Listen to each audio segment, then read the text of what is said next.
In April 2021, football almost died. The beautiful game was only saved because of you, the efforts of millions of fans, managers, and players. But what if I told you the sport's life could end again in 2025? Are you going to help protect it? However, before I hear your answer, I want to explain WHO we're fighting and what we're protecting. The latter begins with this basic question: what is football? Let me ask you, can you answer that in one line? Well, here's an attempt by professional footballer, Ander Herrera. I fell in love with football, with the football of the fans, with the dream of seeing the team of my heart compete with the greatest teams. If you can't do better, I don't blame you. I couldn't describe the sport with anything less than a full-blown novel. In all honesty, we each have teams we support, some small, some big, some playing really poorly, and some collecting silverware. None of that matters though. We're with them through rain or shine. But the Super League drives a stake through all of that, and the new Club World Cup format is no different. So now that we've established what we're protecting, the fans' football, and who we're fighting, the new Club World Cup format, I'm sure you're curious as to what this new format entails. Oh, and of course, how exactly might it destroy the fans' football that I keep mentioning? Well, it begins with the reinvention of an old cup, one that few really care about. The FIFA Club World Cup was a competition founded in 2000, where winners of each of the 6 football confederations' premier competitions would compete at the end of the year in knockout style for a trophy. Only teams from the European and South American confederations have ever won the trophy, with the prior having only lost one in the past decade. However, the competition has enabled teams from lesser established footballing competitions to experience playing in bigger stadiums with their infamous crowds. It could be argued that that is a boon towards increasing the global brand of football.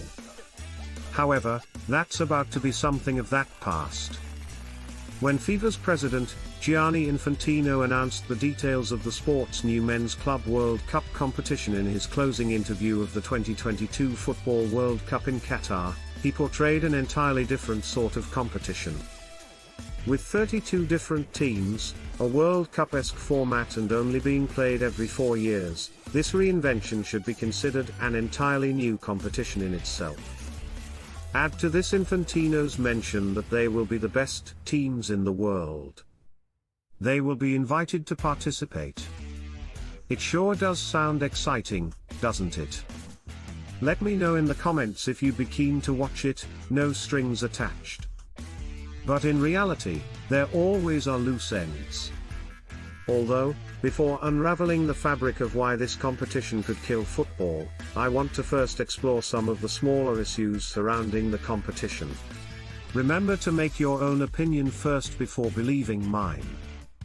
Invitational competitions take away the underdog story, the mixture of flukes and hard work beating the unchallenged champion. Why? Because there are only 32 spots, and if FIFA wants to make the most money, they'll need to invite the biggest teams first. A 2016 Leicester City isn't even getting a sniff of an invite. Not only does the format trample the small team conquering the big team narrative, but it's also going to swipe away at the magic of the games themselves. As much as I love it when Liverpool plays AC Milan or Real Madrid faces Bayern Munich, I'm not interested in rematches every other week. And as much as that is an exaggeration of what's likely to happen, the reality is that we'll see big teams face off more and more often. They'll just become regular teams playing regular games. Where are the stakes at play? But you might say, isn't there a tournament at play? That's true, and you're quite right.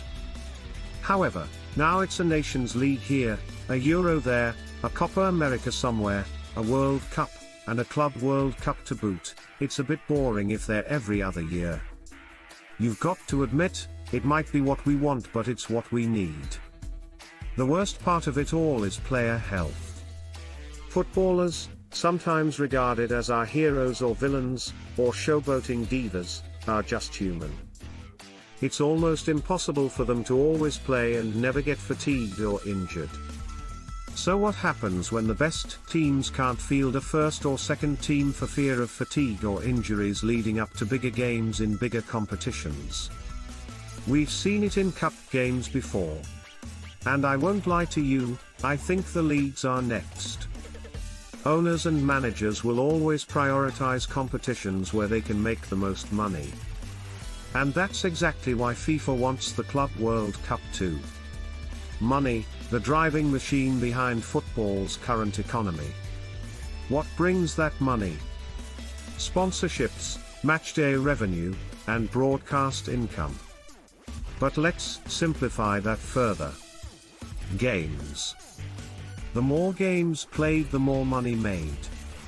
This is because sponsors are likely to offer more to teams if they get more brand exposure from them. More games means more exposure. And also, if more games are played, organizers and clubs will get additional matchday revenue and broadcast income from those extra games. It's also a reason why I think FIFA expanded the regular World Cup format.